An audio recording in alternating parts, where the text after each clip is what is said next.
Your book aptly says human nature needs stabilizing traditions because of the problem of backlash. While we make change, we need to conserve to limit the backlash. Is there a country or a group or a city you think is doing this right? So this is this is the part I end the book with, which is a kind of philosophical meditation about why is it that we need that sense of certainty in our lives,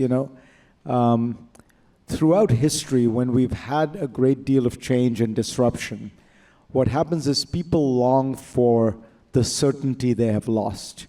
And the certainty that has dominantly come from religion, from tradition, to a certain extent from nationalism, a sense that's, in a sense, the great advance of Enlightenment liberalism has been to say, hey, you, the individual, are king. You don't need to listen to any religious authority or any secular authority as to what the purpose of your life is. You figure that out. That was what Jefferson meant when he said, we hold these truths to be self-evident. Life, liberty, and the pursuit of happiness. That's your personal decision, what your pursuit of happiness is going to be. But it turns out, when you put it that way to people and you actually give it to them and throw them in it causes huge anxiety. What is my, and it turns out a lot of people would rather just say, well, whatever the Bible says, whatever the Talmud says, whatever the Quran says, right? And that feeling of what Pascal called the infinite abyss, the hole in your heart that is left by that sense of certainty, those rituals, that it produces an enormous sense of anxiety. And people have tried in various ways. Is there something you can do to give people that sense? But it's very hard, because there's nothing that can compare with the idea that you exist on this earth only to serve the glory of God. If you do it right, you will go to heaven and have an immortal life everlasting. If you don't, you will burn in the hellfires of damnation forever. I mean, that's pretty powerful stuff, right? And it's not an accident that you look around the world and the greatest cathedrals and the greatest symphonies and the greatest temples are built in awe and fear of this reality. What we provide, in a sense, as modern liberals, instead, is we say, you can have a good, comfortable life. You don't have anybody telling you what to do. You don't, it lacks that sort of majesty. It lacks that ultimate sense of meaning. It happens to be true.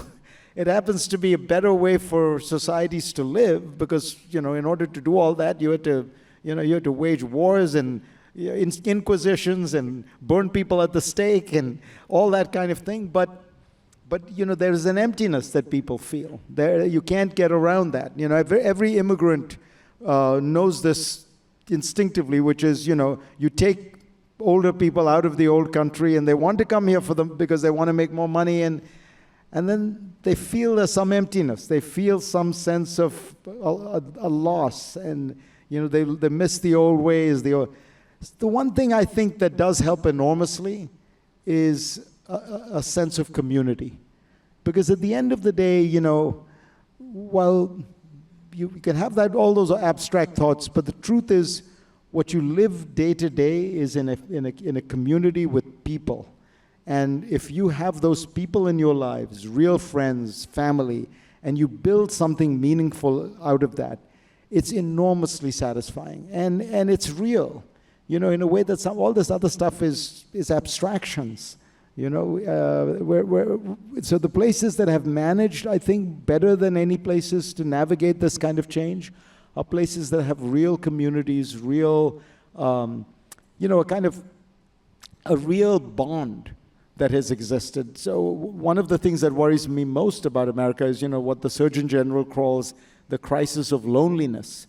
And a lot of that is technology, but a lot of it is us. I think that many of us, we're sometimes too aspirated. We're always on the go. We're always trying to make the next connection. And sometimes we forget, you know what, the neighbor next door, you know, spending 2 hours with her, it might actually be more deeply fulfilling than finding the next perfect, best, you know, contact, conference, whatever it is you're chasing. You sometimes forget that what's there, right there in your life, could be, you know, Warren Buffett had this thing I saw in his last in his Berkshire meeting, where he said, you know, he always gives these great bits of advice, and somebody asked him, "What do you think? You know, you're getting, I think, 100 years old now," and he said, "Well, I've been thinking about, you know, who would you want to meet on the last day of your life?